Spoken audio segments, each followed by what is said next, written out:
alaikum wa rahmatullahi wa barakatuh. Nze Sharifa Namatovu. Olunaku olwaleero njagala tusome edduwa gye tusoma nga tulina obulumi mu mibiri gyaffe. Tuyinza okuba olina obulwadde obukuluma, obulwadde babulabye naye nga oli ku ddagala naye wanjagirako Allah omugambe Allah nzijaamu ekirwadde. Mulimu omuntu gw'osanga gamanyi n'ebintu ekinnuma wamma mulimu ebirwadde ebijja mu mubiri gwo nga tobitegeera. Ekintu tekigiruka mu kamwa oba kino kiki? Naye ebintu ebyo byonna obulwadde baba babulabye oba tebabulabye, edduwa egamba nti adhihibil ba'sa rabban nas. Njiddamu adhihibil ba'sa rabban nas washfi anta shafi la shifaa illa shifauka shifaan la yughadiru saqama. Yedduwa gye tusoma amakulu nti adhihibil ba'sa rabban nas, ay Allah fulumya obulwadde buno wange gwe omulezi w'ebitondo bakatonda w'abantu. Washifi anta shafi, era omponye kubanga gwe muwonya. La shifaa illa shifauka, teri kuwonyezebwa kwonna okujjako okwo Allah kw'obeera owadde omuntu. Ate nga kambabulira omuntu ne bw'oba omize panado n'owoona omutwe era Allah aba ayisizza mu panado.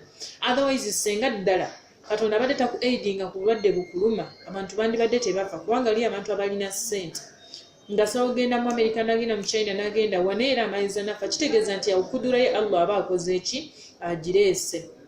So ne tuba tumira eddagala edduwa tugisome. Egambe nti adhihibil ba'sa rabban nas, ay Allah nzijaamu obulwadde buno wange gwe katonda w'abantu. Washfi anta shafi, era omponye kubanga gwe muwonya. La shifaa illa shifauka, teri kuwonyezebwa okuleka okwo Allah kw'ogaba. Shifaan la yughadiru saqama, okuwonyezebwa okwo okw'omuwendo okutaleka kantu konna mu mubiri.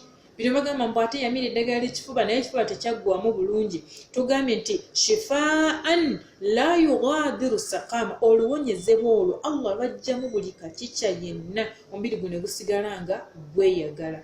Edduwa eno tuteekeddwa ogikwata. Osobola ogyensabira, osobola n'okugisabira mukwano gwo n'omuyisaako bw'oti mukono gwo ogwa ddyo n'obeera nga naawe okola ki? Omusabira. Aisha radhiyallahu anha agamba nti omu ku ffe, Aisha nga yagamba nti omu ku bo, kati ndi mu kuripootinga nti omu ku ffe bwe yalwalanga gomba kamuyisaako mukono ogwa ddyo ddyo y'ono n'amuyisaako n'amala n'amusomera edduwa eyo. Katugisome oguddako adhihibil ba'sa rabban nas washfi anta shafi la shifaa illa shifauka shifaan la yughadiru saqama.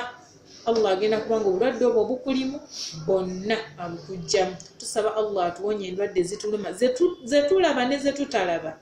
Wanga olwo obulwadde obubeera mu nga golowooza oli mulamu nnyo naye nga mu lubuto mulimu ebintu ebitakola ki. Allah atuwonye zetulaba ne zetutalaba, zetuwulira ne zetutawulira, abasawo ze balabye ne ze batalabye. Era tumusaba tuwa obuwangazi obw'emirembe.